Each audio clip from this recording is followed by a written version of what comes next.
Did you know he's from Michigan? Yep. He grew up in Detroit. Wow. Yeah, he's got that beat, you know? Yeah. Yes, he does. Well, I know you'll recall, if you didn't recall until you came in this morning and heard that song, we decided last Sunday that we are ready for a whole month of saying yes to creating our life in a way that feels good and easy as we're doing it. We're not meant to struggle and effort in this human experience that we've chosen to have, though we're free to struggle and effort if we choose to. But why would we, when we're equipped with all we need not to? We have within us, within our humanness, a powerful spiritual essence of life. We're equipped to be knowing and wise, to be loving and lovable, to be peaceful and calm, to be joyful and happy, and to experience the flow of abundant good in every area of our life. We've got it all, and we're equipped to have it all. It's who we are. A manifest form of pure, positive energy. It is natural for us to feel good, just being who we are. When we don't feel good being ourselves, when we don't feel good about ourselves in life, life seems hard. And we don't attract anything better to feel good about. If we were to suddenly win the lottery when we're in a mood like that, we'd lose it all. We'd find a way not to have it, because it's our consciousness that allows us to experience it.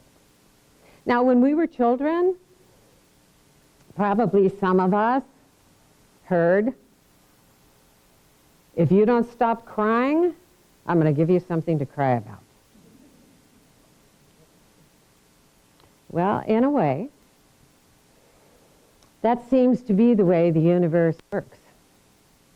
The good news is that it works both ways. It also says, if you don't stop being grateful, I'm going to give you something to be grateful for. As we said in our opening affirmative statement this morning, the pure positive energy of love, of life, responds to us. That we connect vibrationally, not through words, but through the vibrations that we emit with our thoughts and with our words, the thoughts behind those words, and with our mood and attitude. Simply paying attention to our inner vibration and how it feels, high or low, and being aware that if something feels good within us, it's good for us and will attract it into our human experience. And also being aware that if something doesn't feel good to us, we won't attract anything good to us, can be an easy way to live a life that we enjoy living.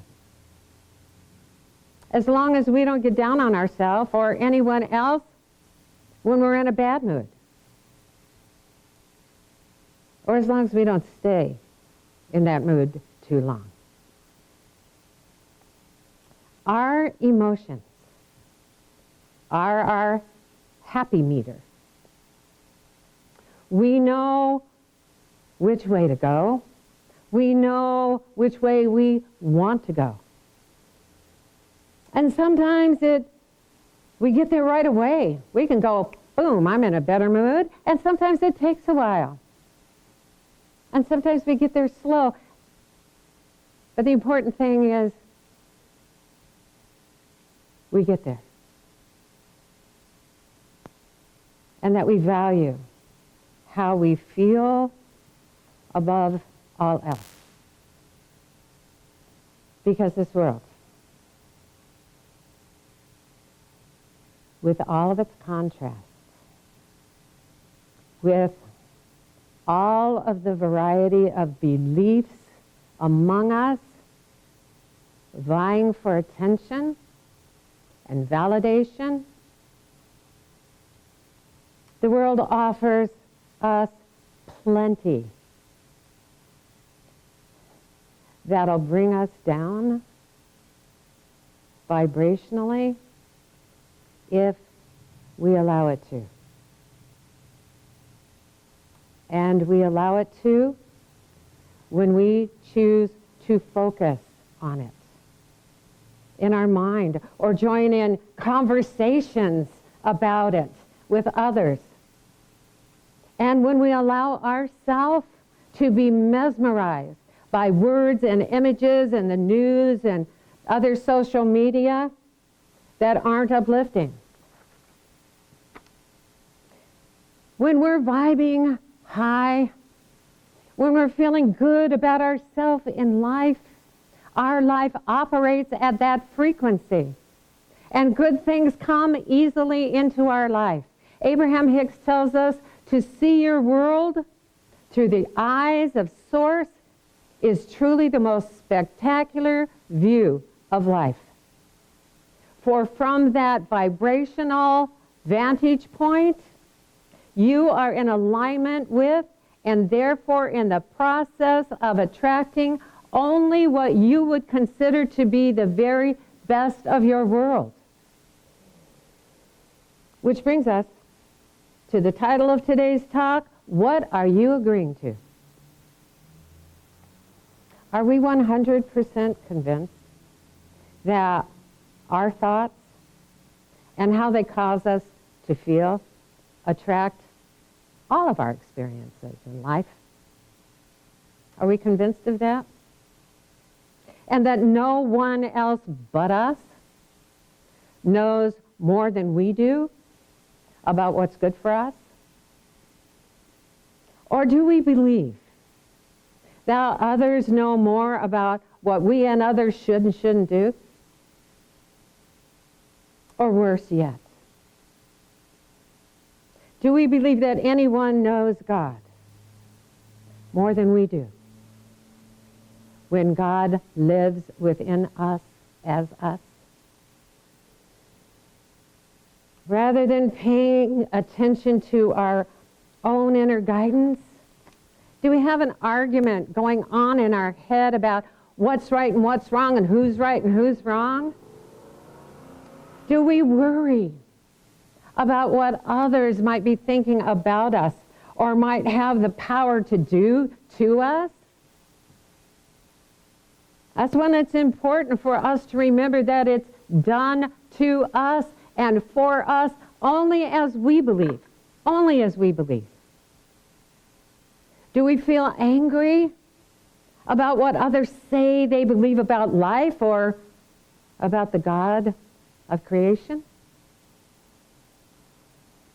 If we've been listening to the news and social media lately, it seems that the world is filled with harsh, judgmental, hateful, and crazy rhetoric.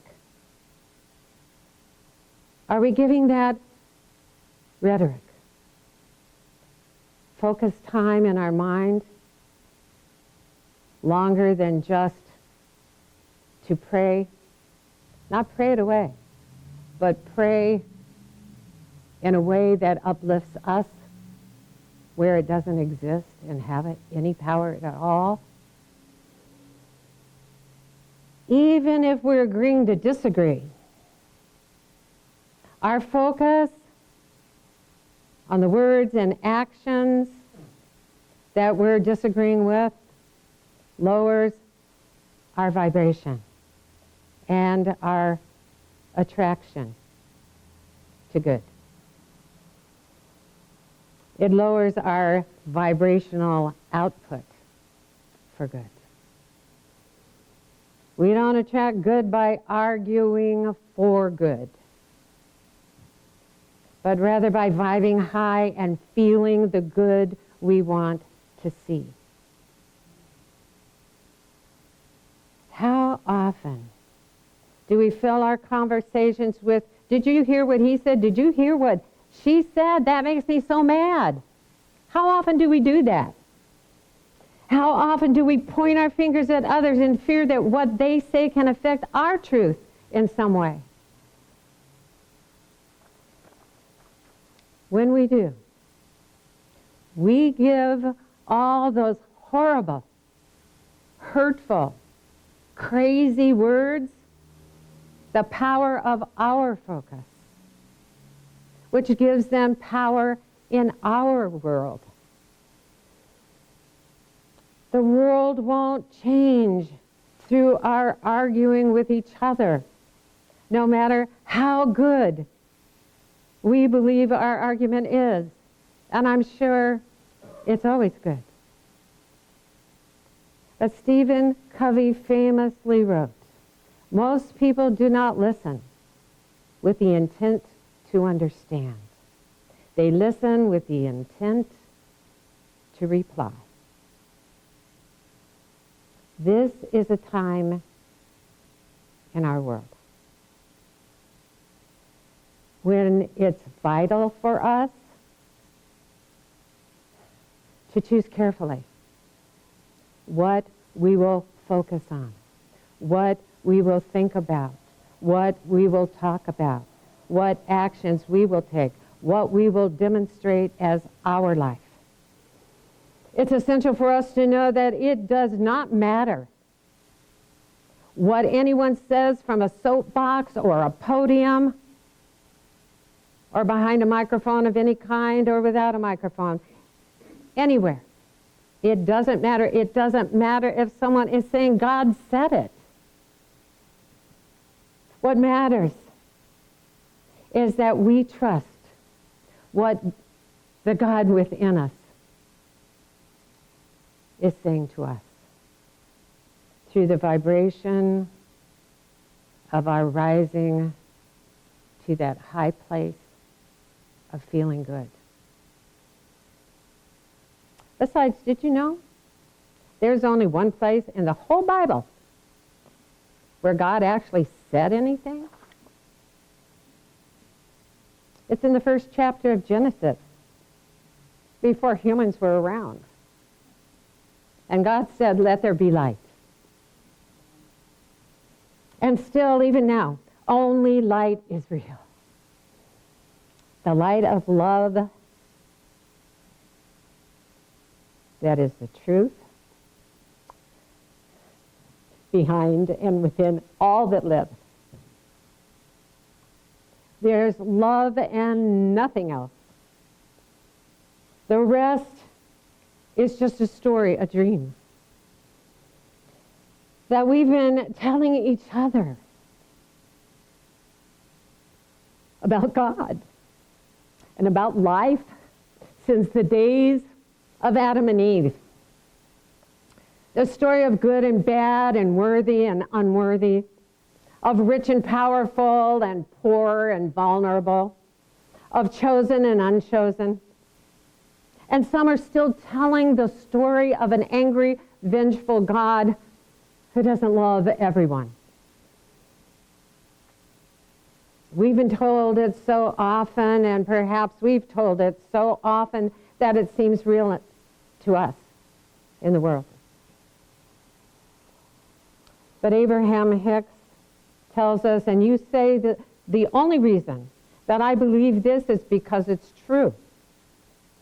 And we say the reason that you believe it is because you've practiced the thought. All that a belief is a thought that you keep practicing. It's essential for us to pay attention to what we're agreeing to in our mind and how that agreement is causing us to feel. If we don't pay attention to our own within, to our spirit, our soul, our true self, that is born of light and is only love. If we don't mind our own vibration, then we're just flat out not being who we are, who we were meant to be, who we want to be, who we like to be, and who we feel good being.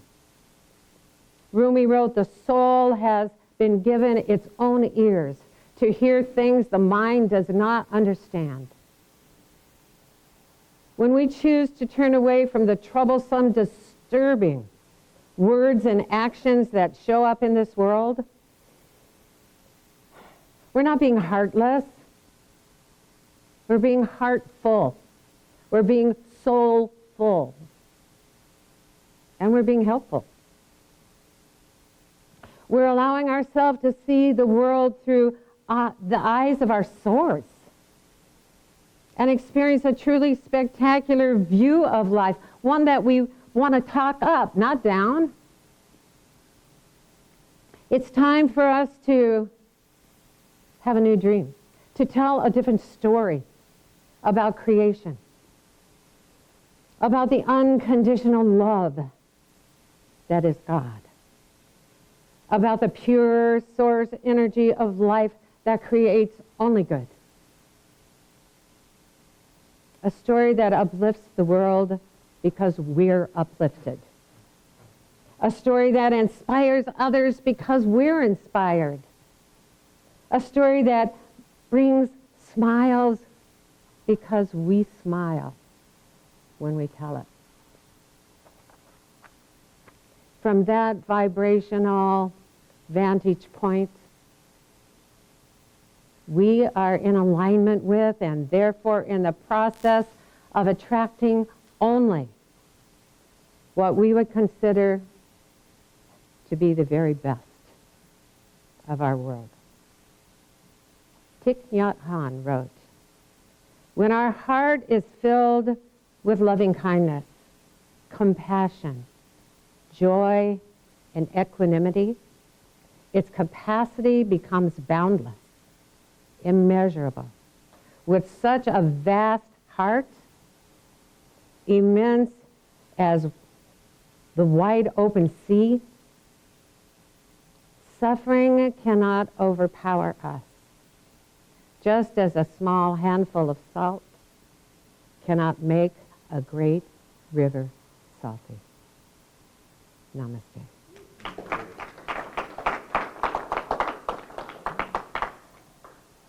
That's what happens when my mic gets me worked up. All right. Well, this is our opportunity to say thank you. Thank you for being here. Long time no see. Thank you for coming back. Thank you all for being here. We are so grateful that you are. Thank you for watching us live stream and being in this vibration of love with us. Just thank you. And I know you know, because you do support us financially, that we can't live without you. We can't be without you. We can't be LEC without you. So thank you. Thank you for sharing your goodness with us. And thank you, those of you who are watching live stream, those of you who may find us later, if you have and if you do support us financially, thank you for that. Because we're going to be here every Sunday and throughout the week on video. And we would love to be able to talk it up together, talk up this world together. So if you would like to be a part of that new dream, part of the new heaven and new earth, part of the all good that flows into this world of ours, if you don't know how to give yet to us financially, then our treasurer, Dr. Jamie Phillips, who is so amazing with what she does with what we have, and we're so grateful and blessed that she's so wise. And she's here to tell you how you can join in. Woo! Thank you so much. Thank you. And thank you for that powerful talk. Holy cow. That was a good one, wasn't it? Yeah. Thank you. Okay, if you would like to donate to the Life Enrichment Center, and we would really like to have you donate, there's some ways you can do it online. You can go to facebook.com/Life Enrichment Center. There's a donate button on that page. You can go to our website where you're also going to be able to find the podcast and the video this week. It's lecflint.com. There's a donate button on that page. You can donate via PayPal, and our email address for PayPal is lec2512@gmail.com. You can also send in a check, and our P.O. Box is Life Enrichment Center, P.O. Box 321-294, Flint, Michigan, 48532. And here in the sanctuary, we're going to be doing an offertory while we listen to the beautiful voice of Marcia Allen singing In This Very Room, and then we're going to be followed by a gratitude prayer from Reverend Stephanie. Have a great day. Love you guys. Thank you.